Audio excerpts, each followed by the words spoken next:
once again at Wheels and Waves. The Honda stand played host to this year's custom machines as featured on the Honda Customs website.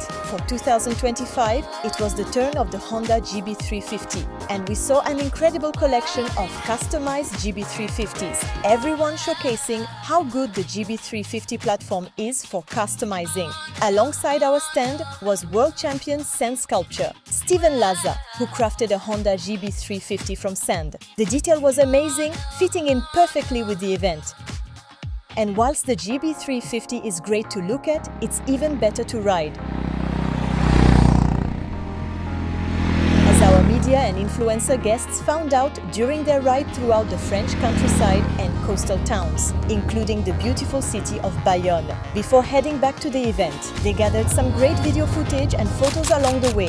Back at Wheels and Waves, our guests had the chance to wander around, enjoy the show and do their own thing for their own channels, as well as check out the Honda stand and custom machines where some of the customizers were available for interview. Check out the lineup at hondacustoms.com and vote for your favorite custom.